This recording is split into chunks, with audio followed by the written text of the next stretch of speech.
আসসালামু আলাইকুম এভরিওয়ান। আজকে আমি এই 65 ওয়াটের ফাস্ট চার্জিং মডিউলটি রিভিউ করব। এটা আমি ডারাস থেকে নিয়েছিলাম 190 টাকায়। তো এত কমে অ্যাকচুয়ালি 65 ওয়াট কীভাবে দেওয়া সম্ভব। তো আজকে আমরা এটা যাচাই করে দেখব যে অ্যাকচুয়ালি এটা 65 ওয়াট দিতে পারে নাকি। এটার আউটপুটের জন্য মাত্র একটি টাইপ সি পোর্ট দেওয়া আছে। এখানে আইসি হিসেবে XPM52C বাক কনভার্টার আইসি ইউজ করা হয়েছে। এর মানে এটা শুধু হাই ভোল্টেজকে লো ভোল্টেজে রূপান্তর করতে পারবে। ডাটা শিট অনুযায়ী এই আইসিটি এই সকল প্রোটোকল সাপোর্ট করে। তো আমরা ইউএসবি টেস্টারের মাধ্যমে এই সকল প্রোটোকল সাপোর্ট করে নাকি এগুলো আমরা চেক করে দেখব। এই মডেলটিকে পাওয়ার দেওয়ার জন্য আমরা এখানে 22 ভোল্টের পাওয়ার সাপ্লাই ইউজ করছি।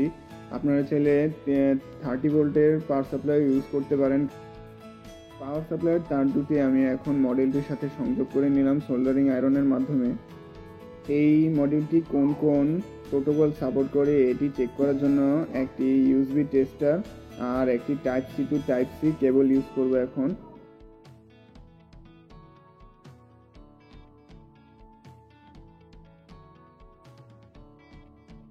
এখানে দেখা যাচ্ছে যে অ্যাপেলের 5 volt 2.4 ampere, DCP 5 volt 1.5 ampere, স্যামসাংয়ের AFC 9 volt, Huawei AFCP support করে না, SCP সাপোর্ট করে না, QC 2.0 সাপোর্ট করে না। বাট আমার টেস্টিংয়ে QC 2.0 অ্যান্ড QC 3.0 এগুলো অ্যাকচুয়ালি সাপোর্ট করছে।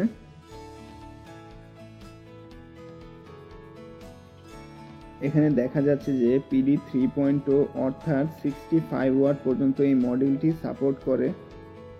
এই মডেলটিকে টেস্ট করার জন্য এখানে একটা DIY লোড টেস্টার ইউজ করব।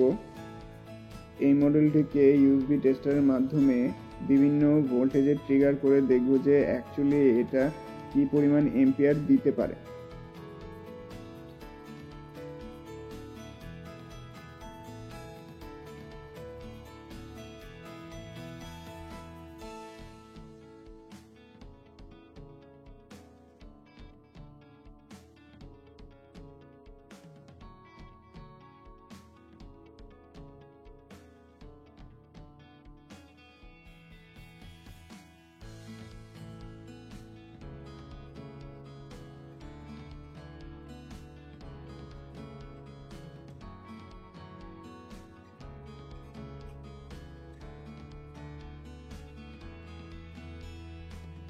আমরা দেখতে পাচ্ছি যে এই মডেলটি সর্বনিম্ন 3.30 ভোল্ট থেকে 21 ভোল্ট পর্যন্ত আউটপুট দিতে পারে।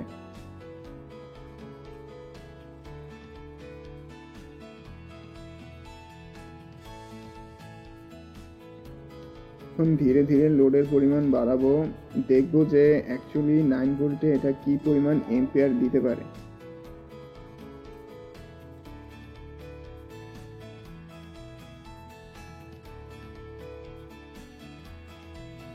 আমরা এখানে দেখতে পাচ্ছি যে এই মডিউলটি 9 ভোল্টে 3.5 এম্পিয়ার পর্যন্ত দিতে পারে এবং এটা 31 ওয়াট পর্যন্ত আউটপুট দিতে পারে।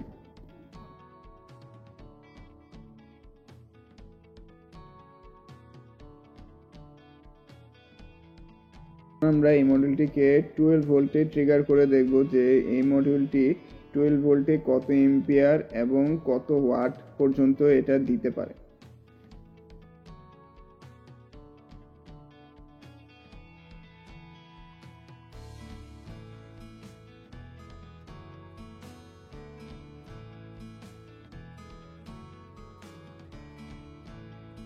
এই মডিউলটি 12 ভোল্টে 3.5 এম্পিয়ার এবং 41 ওয়াট পর্যন্ত আউটপুট দিতে পারে।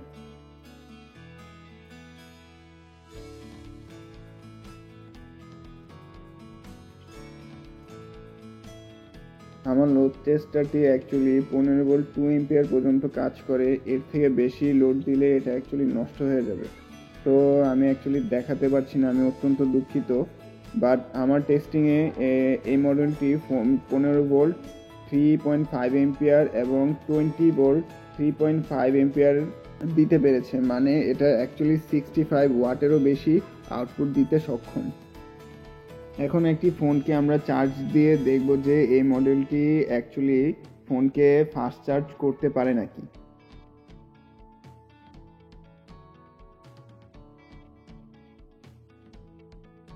আমরা দেখতে পাচ্ছি যে এই ফোনটিকে মডেলটি ফাস্ট চার্জ অ্যাকচুয়ালি করতে পারতেছে। এখানে আমরা আরেকটি ফোন নিয়ে নিব, এই ফোনটিও কুইক চার্জ সাপোর্ট করে। তো আমরা এখন দেখব যে এটাকে চার্জ করতে পারে নাকি। আমরা দেখতে পাচ্ছি যে মোবাইলে ইনপুট দেওয়ার সাথে সাথেই মোবাইলটিতে কুইক চার্জ লেখা উঠেছে। এখন আমরা দেখব যে এই মডেলটি থেকে 40 ওয়াট পর্যন্ত লোড নিলে এই মডেলটি অ্যাকচুয়ালি কি পরিমাণ গরম হয়। তো এই জন্য আমি আমার মাল্টিমিটারটিকে টেম্পারেচার মোডে সেট করে নিব এবং টেম্পারেচারের প্রোবটিকে আমি আইসিটির নিচে টেপ দিয়ে বসিয়ে নেব।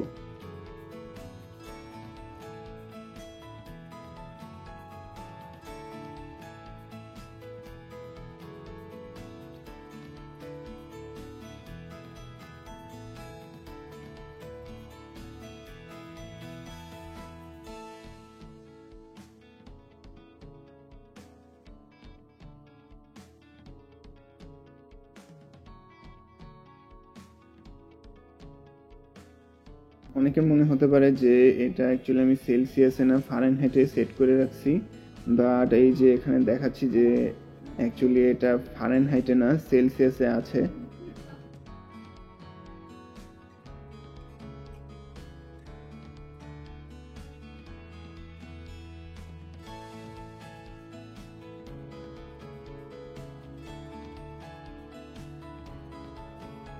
পাঁচ মিনিট পর আমি এই লোডটা অফ করে দিলাম। এখন এই মডেলটি 5 মিনিটের লোডে 104 ডিগ্রি সেলসিয়াস পর্যন্ত গরম হয়ে গেছে।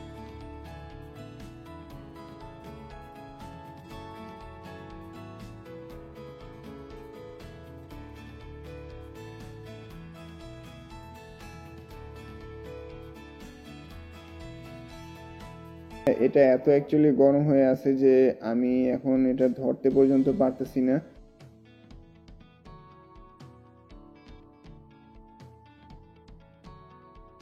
এই মডেলটি দিয়ে যদি নর্মালি 18 ওয়াটের ফোন চার্জ করেন তাহলে এটা অতটা গরম হবে না যতটা আপনি 65 ওয়াটের যদি ফোন চার্জ করেন তখন হবে। তো আমি রেকমেন্ড করব যে এটার সাথে একটা ছোট হিট সিঙ্ক ইউজ করতে, কারণ এই মডেলটা অ্যাকচুয়ালি অনেক ছোট, তো হিট ডিসিপেট তেমন ভালোভাবে করতে পারে না। তো আপনারা থার্মাল প্যাড সহ একটা ছোট হিট সিঙ্ক লাগিয়ে নিলে সবচেয়ে ভালো হয়। আর এই মডেলটা কি 190 টাকায় জাস্টিফাইড নাকি? এটা আমার মতে এটা জাস্টিফাইড, কারণ এত কমে এর থেকে বেশি চাওয়া অ্যাকচুয়ালি বোকামি। এটা অ্যাকচুয়ালি যা ক্লেম করছে তার সব কিছু অ্যাকচুয়ালি দিতে পারতেছে। তো আমার তরফ থেকে অ্যাকচুয়ালি এটা রেকমেন্ডেড। তো ভিডিওটি ভালো লাগলে লাইক, কমেন্ট, শেয়ার এবং সাবস্ক্রাইব করে দিবেন। আল্লাহ হাফেজ।